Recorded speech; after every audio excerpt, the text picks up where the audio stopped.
Hello everyone. मेरा नाम है राशिद और आज मैं सिखाने वाला हूं आपको लीव लेटर कैसे लिखा जाता है as a parent on the behalf of parent. As a parent आप कैसे लीव लेटर लिखोगे स्कूल में अपने बच्चों की छुट्टी के लिए।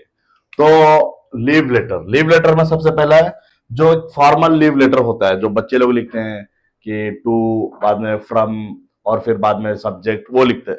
लेकिन एज ए पेरेंट हमें वो सब लिखने की उतनी कोई खास जरूरत नहीं है, क्योंकि पेरेंट वही लिखते हैं जिनका बच्चा जो है क्लास 5 से बिलो क्लासेस में वही लिखते हैं। बाकी बच्चा जो अपना देख लेते हैं अपना लिखने, अगर 5 क्लास में बच्चा है तो आपस में अपना लिख लेते हैं। लेकिन जो बच्चे 4th स्टैंडर्ड या उससे कम क्लास के हैं तो उनके लिए जो है उनका पेरेंट्स ही क्लास ही उसका जो है लीव लेटर लिखेगा।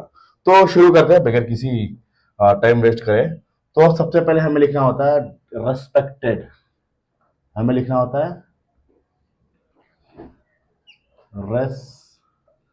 रेस्पेक्टेड, हाँ, रेस्पेक्टेड सर।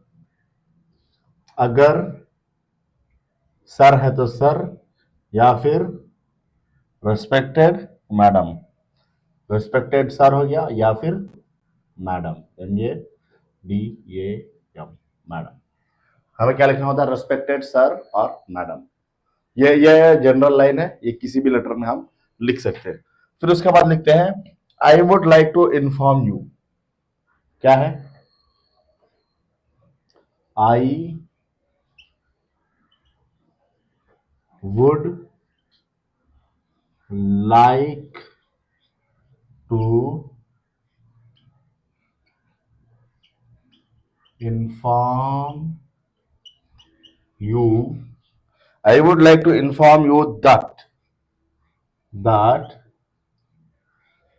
माई चाइल्ड। क्या है? I would like to inform you that my child. अब यहां पे लिखना है स्टूडेंट का नाम, स्टूडेंट नेम फॉर एग्जाम्पल। मान लो कि जो बच्चे का नाम है कुछ भी हो सकता है, लड़का हो सकता है लड़की हो, बस उसका नाम लिखना है।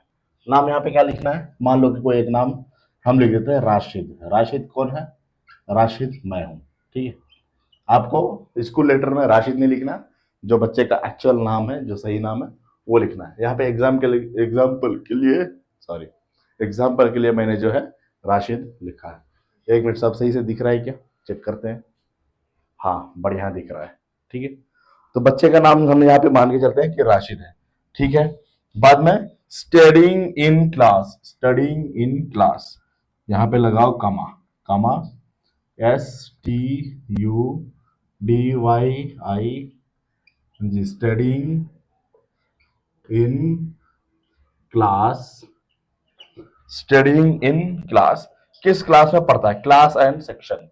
अब यहाँ पे लिखा है क्लास एंड सेक्शन, किस क्लास में पढ़ता है? राशिद किस क्लास में पढ़ रहा है? मान के चलिए कि 4th स्टैंडर्ड में पढ़ रहा है, इसीलिए राशिद को लेटर लिखना नहीं आता है तो उसका पेरेंट लिख रहा है 4th स्टैंडर्ड। यहाँ पे ऊपर TH लिखेंगे तो 4th हो जाएगा, 4th, और यहाँ पे STED करेंगे तो स्टैंडर्ड हो जाएगा। और जो सेक्शन है, मान लो कि राशिद जो है सेक्शन A में पढ़ता है। और मैं एक बार यहाँ पे क्लियर कर दूं, सेक्शन जो है ये डिफाइन नहीं करता है कि बच्चा इंटेलिजेंट है या डल है। कभी कभी पेरेंट्स क्या सोचते हैं कि अगर उसका बच्चा B सेक्शन में है तो उसका बच्चा डल है, या C सेक्शन में है तो उसका बच्चा जो है डल है, जबकि ऐसा नहीं होता है। सेक्शन का मतलब होता है अलग अलग पार्ट्स में डिवाइड करना, मतलब बच्चों को अलग अलग हिस्से में डिवाइड करना ताकि कम बच्चा हो और पढ़ाई में ज्यादा प्रोडक्टिव दिखा सके। माइक ऑन है क्या? ऑन है, गुड। तो ये सेक्शन डिफाइन नहीं करता, बच्चे का कैपेबिलिटी बिल्कुल भी डिफाइन नहीं होता सेक्शन से कि किस सेक्शन में है। हर बच्चा यूनिक होता है, हर किसी के अंदर टैलेंट होता है। तो हम लिखे रेस्पेक्टेड सर और madam, I would like to inform you that my child Rashid studying in class 4th standard section A, है ना। फिर उसके बाद सेक्शन A, अब यहाँ पे लगा देंगे कमा। कमा लगाने के बाद फिर आ जाता है will be absent on. Will be absent on, है ना, एब्सेंट रहेगा। विल बी एब्सेंट ऑन, भैया कब एब्सेंट रहेगा हमारा बच्चा? ऑन डेट, किस दिन बच्चा किस दिन एब्सेंट रहेगा विल बी एब्सेंट ऑन मतलब फ्यूचर में अगर हम मान लो कि आज मंडे है और थर्सडे को हमारा कुछ काम है, अगर पहले ही लेटर लिख रहे हैं तो विल बी एब्सेंट ऑन रहेगा। अगर ऑलरेडी बच्चे ने लीव ले चुका है, ले लिया, दूसरा दिन जब बच्चा स्कूल जाता है तब वहां पे जो है लेटर जो लिखेगा फिर यहां पे जो है चेंज हो जाएगा। विल बी एब्सेंट ऑन मतलब फ्यूचर में बच्चा एब्सेंट रहेगा। अगर ऑलरेडी एब्सेंट हो चुका है तो विल बी के बदला यहां पे लिखेगा was.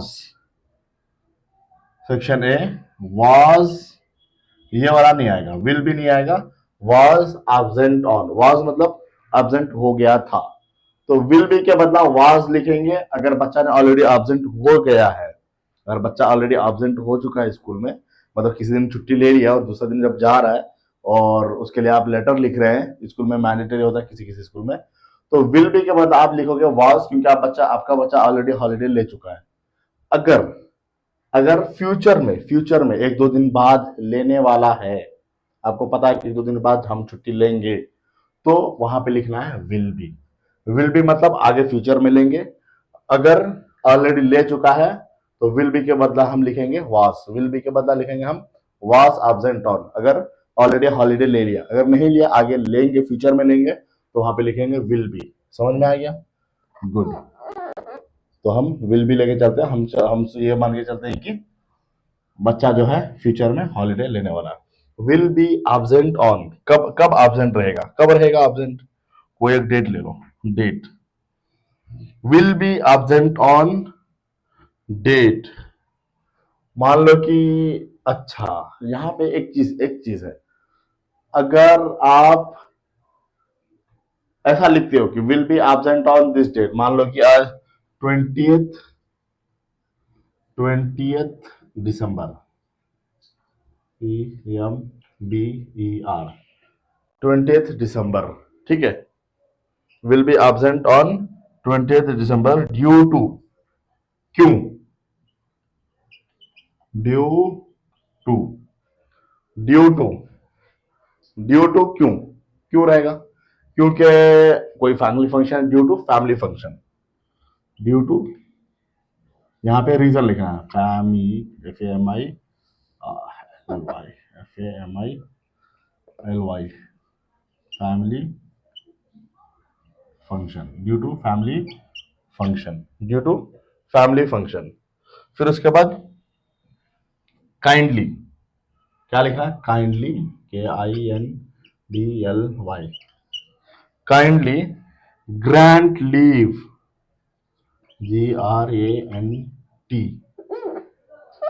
Grant, LEAVA, grant leave for the same, grant leave for the same, same मतलब जो चीज ऊपर लिखा है उस वास्ते जो है हमें छुट्टी दे दो। अब देखो ये लेटर हो गया उनके लिए जो फ्यूचर में हॉलीडे लेगा, किसी फैमिली फंक्शन की वजह से या बर्थडे फंक्शन की वजह से या कुछ मैरिज, ऐसा मैरिज फंक्शन होता है उसके वजह से, तो ये वाला उसके हो गया। अगर अगर बच्चा को बुखार आ गया और स्कूल नहीं जा पाया, दूसरा दिन लेटर लिखना है, तो अब हम इसमें दोबारा करते हैं, पहले इसको पूरा कर देता हूं। थैंकिंग यू, यहां पे लिखेंगे thanking you, KING, thanking you. उसके बाद यहाँ पे पेरेंट्स का नाम, मान लो मेरा बाप का नाम क्या है, वाहिद, वाहिद लिख लेते हैं, WAHID, वाहिद, ठीक है ना, ऐसा लिख लिया, ये हो गया कंप्लीट। तो एक बार इसको फिर से देखो। रिस्पेक्टेड सर और madam, I would like to inform you that my child Rashid studying in class 4th standard section A will be absent on 20th December, 20th December में एब्सेंट रहेगा ड्यू टू फैमिली फंक्शन, कोई family function है, खानदान वाले लोग आ रहे हैं, रिश्तेदार वाले आ रहे हैं, उसीलिए वो एब्सेंट रहेगा। Kindly grant leave for the same, please इस चीज के लिए हमें जो है हॉलीडे दे दो। थैंकिंग यू, और यहाँ पे अपना पेरेंट का नाम रहेगा, पेरेंट का नाम रहेगा, चाहे माँ का नाम रहे या बाप का नाम रहे। तो ये हो गया। अब इसको हम, इसका एक काम करो, स्क्रीनशॉट ले लो और इसको देखेंगे। अगर कोई बच्चा ऑलरेडी बुखार से छुट्टी ले लिया है और फ्यूचर में, मतलब आज बुखार है छुट्टी ले लिया और कल स्कूल जा रहा है, उसके हाथ में कैसा लेटर देके भेजना हम वो देखेंगे। पहले इसका स्क्रीनशॉट लो। ले लिया, वेरी गुड, ले लिया।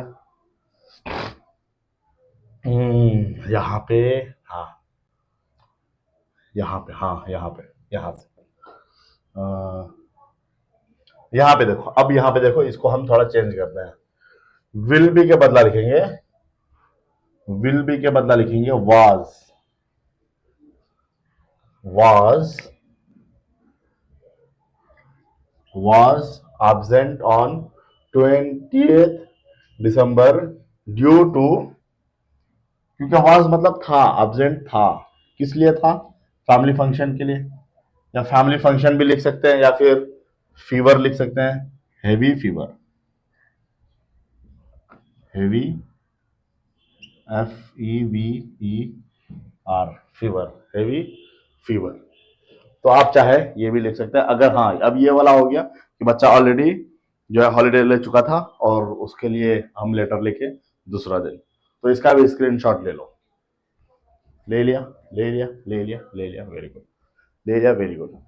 तो हम सबसे, हम आप लोगों से एक ही आशा करते हैं, आशा, आशा, आशा हमारा क्या है, ASHA, आशा हमारा क्या है, आशा हमारा है ये, हमारी आशा, हमारी आशा, हमारी आशा क्या है ये। चलो फिर मिलते हैं किसी और वीडियो में किसी और टॉपिक के साथ, तब तक के लिए बाय बाय।